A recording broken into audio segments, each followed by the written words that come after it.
Bakit mas marami nagsasabi na mas maganda yung kabataan noon? Hindi pa naman putok na putok yung internet noon.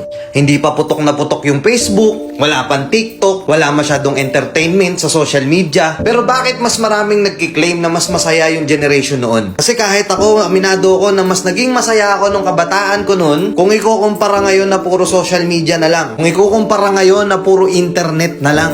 Alam ko maraming sasangkayon sa akin dito, lalo na yung mga batang 90s. O yung mas matanda pa doon. Kasi noon, instead na sa GC kami nag-uusap-usap, meron kaming eksaktong oras at eksaktong tambayan na doon kami pupunta pagdating ng hapon. Magkikwentuhan kami ng mga walang kakwenta-kwentang bagay. Kahit wala kaming pera, nakatambay lang kami. Nag-uusap kami sa mga bagay-bagay. Physical kami magkakasama. Biruan, asaran. Minsan pa nga pagka merong ibang grupo doon, minsan nagkakaroon pa ng suntukan. Naalala ko noon sa lugar namin, bawat street, bawat kalsada, iba-iba yung grupong magkakasama. Hindi pa uso yung Mobile Legends noon. Ang uso pa noon yung mga Metal Slug pa. Kami yung generation na nasalubong namin yung era ng pagpasok ng computer shop. Magtatabi ng ₱5 piso sa baon para makabuo ng 10 o 15 pesos para makapaglaro sa computer shop pagdating ng hapon. Grabe trash talk nun. Sobrang ingay sa computer shop. Dalawa lang yung sikat na nilalaro nun.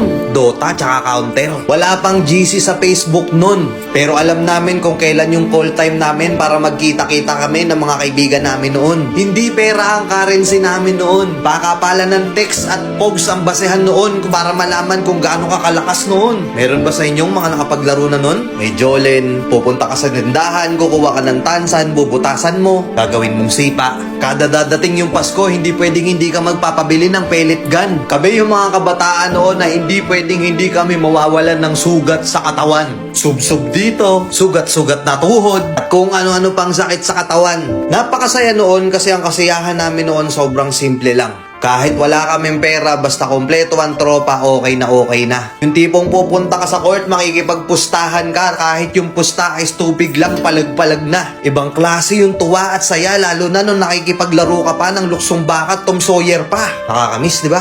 Ngayon kasi hindi na eh. Ngayon kasi yung ibang kabataan ngayon, hindi na nila nararanasan yun. Ang nagpapasaya na lang sa kanila, yung mapasagot nila, yung crush nila ngayon. Puro pag-ibig, masyadong nagmamadali. Nakapokus na lang sa social media, hindi na lumalabas. Siguro oo, dahil nga yun na yung kinalakihan nila, masaya na sila dun. Pero aminin man natin at hindi, sa mga nakaranas ng mga ganong klaseng kabataan noon, mas masaya, di ba?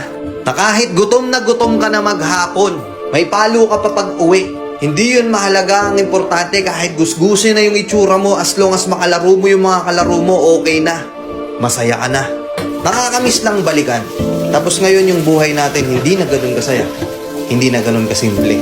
Kaya minsan naiisip natin sana bata na lang tayo ulit. Oo, wala nga tayong pera nun pero masaya tayo. Hindi ganun kalaki at hindi ganun kabigat yung problema noon. Habang tumatanda tayo, nawawala na yung saya natin nung bata tayo. Kaya minsan yung iba, ini-spoiled nila yung inner child nila ngayon.